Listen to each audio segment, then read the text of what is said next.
নাম কি? আমার নাম মোসল ফাতেমা খাতুন, আমি একজন মুসলিম। আচ্ছা, আপনার পূজা কেমন লাগছে? হ্যাঁ ভালো, প্রতি বছর আসি, গত বছর আসছিলাম, এই বছর মানে আসা হয়েছে। জয় শ্রীরাম, জয় শ্রী হনুমান, জয় মা কালী। শ্যামা মায়ের পুজো এবং দীপাবলি অনুষ্ঠানে আমরা গিয়েছিলাম চিনিশপুর মায়ের মন্দিরে। আজকে জানতে চাইবো চিনিশপুর মায়ের মন্দিরে ভক্তবৃন্দের কাছ থেকে কিছু প্রশ্নের উত্তর, তাই সম্পূর্ণ ভিডিওটি অবশ্যই দেখবেন। নমস্কার, আমি আজকে জানতে চাইবো আমাদের যে কোনো পূজা পার্বণ আসলে ডিজে গানের যে একটা মাতামাতি শুরু হয়, তো আমি জানতে চাইবো আজকে যে একটা মণ্ডপে যদি ডিজে গান হয়, আরেকটা মণ্ডপে যদি ধুনুচি নাচ এবং শঙ্খধ্বনি প্রতিযোগিতা হয়, গীতা পাঠের প্রতিযোগিতা হয় এবং চণ্ডী পাঠের প্রতিযোগিতা হয়, আপনি কোনটাতে যাবেন? আসেন দেখে নিন আজকে আমার এই প্রশ্নের উত্তরটা কেমন হয়। চলুন।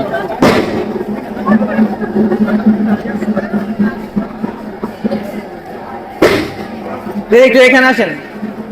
আপনাদের কাছে আমার একটি প্রশ্ন, যে এই যে পূজা পার্বণ আজকে শ্যামা মায়ের পুজো, তো প্রতিটা পূজা মণ্ডপে আমরা দেখতে পাচ্ছি যে বিভিন্ন ডিজে গানের আয়োজন করা হয়েছে। এখন আমার প্রশ্নটা হচ্ছে, একটা পূজা মণ্ডপে ধরেন ডিজে গান হচ্ছে, আর পাশাপাশি আরেকটা পূজা মণ্ডপে আপনার ধুনুচি নাচের প্রতিযোগিতা, তারপর চণ্ডী পাঠের প্রতিযোগিতা, তারপর শঙ্খধ্বনির প্রতিযোগিতা।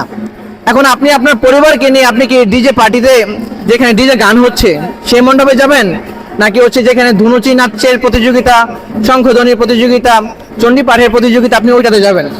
অবশ্যই শঙ্খধ্বনি আর চণ্ডীপাঠ যেখানে হবে, দুলুচি নাচ যেটা হবে ওইখানে যাব। কারণ এটা আমাদের একটা সংস্কৃতি, যে পূজা পার্বণের যে একটা সংস্কৃতি বাঙালি, অবশ্যই ডিজে না, আমাদের দুলুচি নাচ, তারপরে চণ্ডীপাঠ, এটা আমাদের ধর্মীয় একটা অংশ। তা আমি অবশ্যই আমার পরিবারকে নিয়ে ওখানে যাব, ডিজেতে না। আচ্ছা, ধন্যবাদ। আমি জানতে চাইবো আপনি কোনটাতে যাবেন?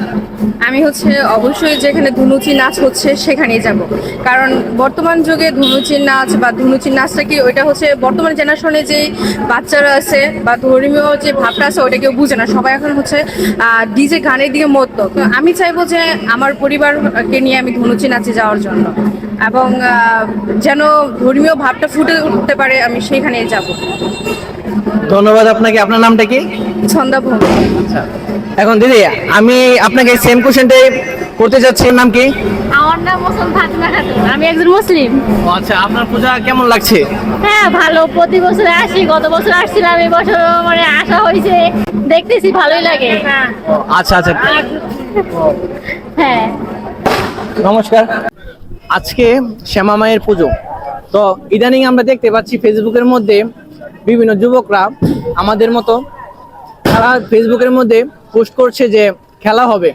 আসলে কি খেলা হবে জানি জানতে চাচ্ছি আমাদের শ্রদ্ধেয় বিশ্বজিৎ শাহ বাপন স্যারের কাছ থেকে। যারা আসলে খেলা হবে বলে, তারা আসলে অ্যাকচুয়ালি পূজা অর্চনার কোনো কিছুই জানে না। তারা শুধু জানে পূজার নামে ডিজে অনুষ্ঠান করা, কে কত ডিজে করতে পারে, কে কত লাউড স্পিকার বাজাতে পারে, মানুষকে বিরক্ত করতে পারে, ওইটাই তাদের এক ধরনের খেলা। হয়তো এটাই তারা বলছে যে খেলা হবে, কাকে কত বিরক্ত করতে পারি, এটাই। স্যার, পূজা পার্বণ আসলে যে এরকম যে ডিজে গান, তারপর মদ্যপ নাচানাচি করে, হ্যাঁ, এটা আমাদের সনাতনী সমাজকে ধ্বংসের মুখে যারা ঠেলে ফেলে দিচ্ছে, তাদের উদ্দেশ্যে আপনি কি বলতে চান? আর আমাদের সনাতনী যুব সমাজদের দিক নির্দেশনামূলক আমরা কিছু শুনতে চাচ্ছি আপনার কাছ থেকে। আসলে আমরা সনাতনীরা কখনই সঠিকভাবে ধর্মটা চর্চা করি না, পালন করি না। আমরা মনে করি পূজা মানে শুধু আনন্দ ফুর্তি করা। অনেকে এমনও আছে যে পূজায় পুষ্পাঞ্জলি দেয় না, কিন্তু সে পূজার নামে যে অন্য কাজগুলি হয়, মদ্যপয়া নৃত্য করা সহ, ওই কাজগুলি ঠিকই করে, সে মনে করে এটাই পূজা। আসলে প্রকৃতপক্ষে পূজা কি, আমাদের সনাতন ধর্ম কি, যদি এটা জানতে হয় তাহলে অবশ্যই সনাতন ধর্ম চর্চা করতে হবে, শাস্ত্র পড়ে দেখতে হবে। ন্যূনতম শ্রীমদ্ ভগবত গীতা এটা পড়তে হবে। প্রতিদিন সবাই আমরা ঠাকুর ঘরে একবার গিয়ে প্রণাম করি। তো প্রণাম করার সময় অবশ্যই প্রত্যেকের সিংহাসনে লাল কাপড়ে মোড়ানো শ্রীমদ্ ভগবত গীতা আছে, ওই গীতাটা পড়লে অবশ্যই সে বুঝতে পারবে। সংস্কৃত পড়ার দরকার নাই, শুধু বাংলা অনুবাদগুলি পড়লে বুঝতে পারবে যে আমাদের সনাতন ধর্মে কিভাবে কি করতে হয়, সবকিছুই গীতায় বলা আছে। যদি ওইটুকুও মনে করে একটু ভালো করে পড়ে প্রতিদিন, তাহলে অবশ্যই সনাতন ধর্ম শাস্ত্র ভালো করে জানতে পারবে। নমস্কার। নমস্কার, আজকে আমরা আসছি জিনিসপুর মায়ের মন্দিরে। চলুন আজকে ভক্তদের কাছ থেকে কিছু প্রশ্নের উত্তর জেনে নিই। চলুন।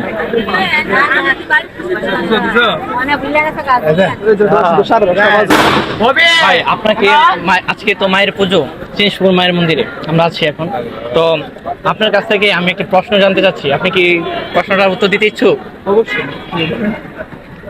আপনার কাছে মা কালী মানে কি ভয়, ভক্তি না শক্তি? অবশ্যই ভয় নয়, কারণ মা হলো মায়ের প্রতীকী চিহ্ন। এখানে তো ভয়ের কোন প্রশ্নই আসতে পারে না। মা কালী হলো অসীম শক্তি আর নিঃশর্ত ভক্তির একটি প্রতীক। আমরা যে মা কালীকে দেখি, মায়ের এই যে রক্তবর্ণ জিহ্বা, তারপর অগ্নিময় চোখ, তারপর খণ্ডিত মুন্ডমালা, এগুলি হলো অশুভের বিনাশের আর হলো আত্মার মুক্তির একটি প্রতীক। আমরা যখন মাকে আমরা তখনই ভয় পেতে পারি যখন শুধু মাকে আমরা রুদ্ররূপে দেখি, বা দেখি যে আমার মনে কোনো ভক্তি নেই, আমরা শুধু দেখতেছি মা ধ্বংস করতে থাকবো, তখন আমরা ভয়ের চোখে দেখি। কিন্তু যখন আমরা জ্ঞানের চোখে তাকাবো, তখন মাই হলো মূল, সৃষ্টির মূল হলো আমাদের মাই।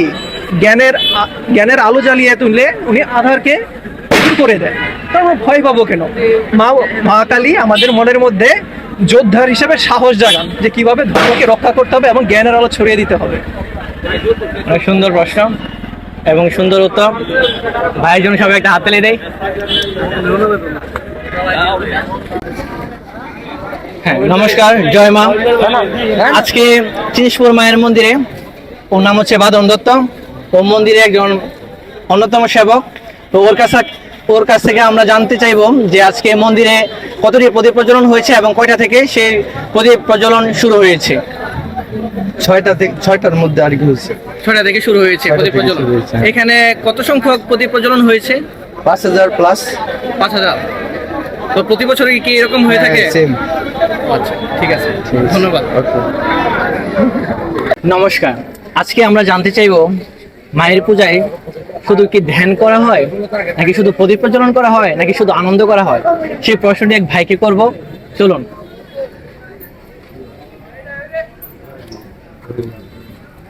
আচ্ছা ভাই, আমি জানতে চাচ্ছি কালী পূজার রাতে আপনি কি করেন?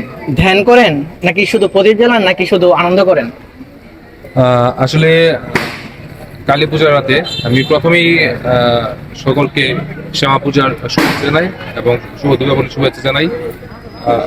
আপনি যে প্রশ্নটি করেছেন যে আসলে কালী পূজার রাতে বা শ্যামা পূজার রাতে আমরা আসলে ধ্যান করি কিংবা নাম করি কিংবা আনন্দ করি কিনা, আপনি যে তিনটা অপশন বলেছেন বা তিনটা উৎসব বলেছেন, আমরা আসলে প্রত্যেকটাই করে থাকি, তবে সময় বেঁধে।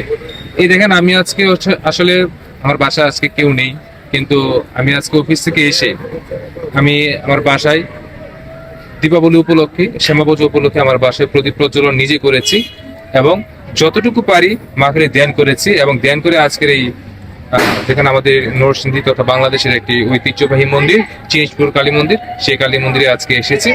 তো এই যে মন্দিরে আসাটা, এটা হচ্ছে একটা আনন্দের বিষয়। এত তো মানুষ, এত দর্শনার্থী যারা আছে, যারা পুণ্যার্থী, সকলেই আজকে এখানে একত্রিত হয়েছে মা কালীর দর্শনে, মা কালীর কৃপা লাভ করার জন্য। তো সবকিছু মিলিয়ে আপনি যে তিনটা প্রশ্ন করেছেন, আমি যে কথাগুলো বলেছি, যে প্রথমে বলেছেন প্রদীপ প্রজ্বলন করি কিনা, হ্যাঁ আমি অফিসে গিয়ে সেই প্রদীপ প্রজ্বলন করেছি, এটাও আপনার প্রশ্নের মধ্যে আছে। আর একটা যেন বললেন মাঝখানে যে প্রশ্নটা, শুধু আপনি কি আনন্দ করেন কিনা? হ্যাঁ, আনন্দ তো করি। এই যে আজকে এখানে আসলাম, হ্যাঁ এটা একটা আনন্দের মুহূর্ত বলতে পারেন আপনি, ঠিক আছে। কারণ মা কালী এবং আমাদের যেই টোটাল যেই সতীর যেই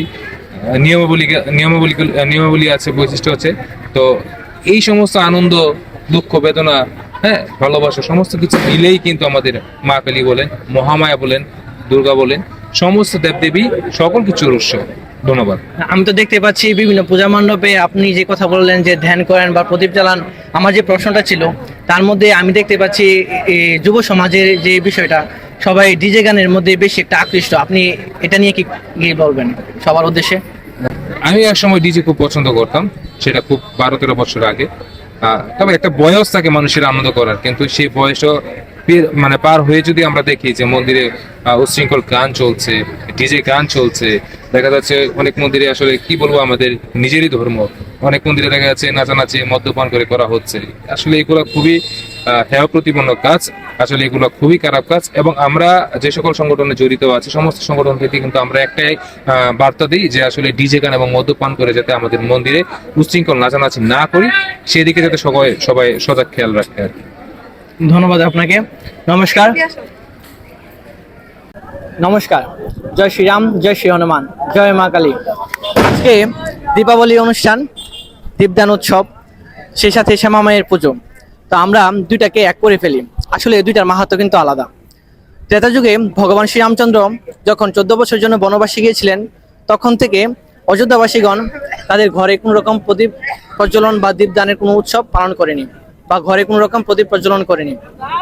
14 বছর পর ভগবান শ্রীরামচন্দ্র যখন অযোধ্যায় ফিরেন, তখন অযোধ্যাবাসীগণ আনন্দে উৎফুল্ল হয়ে তারা বিজয় উল্লাসের মাধ্যমে প্রতিটা গৃহে প্রদীপ প্রজ্বলনের মাধ্যমে শহরে আনাচে কানাচে প্রদীপ প্রজ্বলন করে বিজয় উল্লাস করে। আর তখন থেকে সেই ত্রেতা যুগ থেকে সেই দীপাবলির উৎসব প্রচলিত হয়ে আসছে। আর শ্যামা মায়ের পুজো 15 শতকের দিকে সেই শ্যামা মায়ের পুজো অনুষ্ঠিত হয়ে আসছে। আর শ্যামা মায়ের পুজো আর দীপাবলি উৎসব দুটি আলাদা। তো অমাবস্যা তিথিতে শ্যামা মায়ের পুজো হয়, আর অমাবস্যা তিথিতে সেই দীপাবলি আমরা যেটা উৎসবটা পালন করি সেটি একই সাথে একই দিনে হয়ে থাকে। তাই আমরা দুইটা একই এক করা যাবে না। তো আজকে এটি বলার ছিল। জয় মা।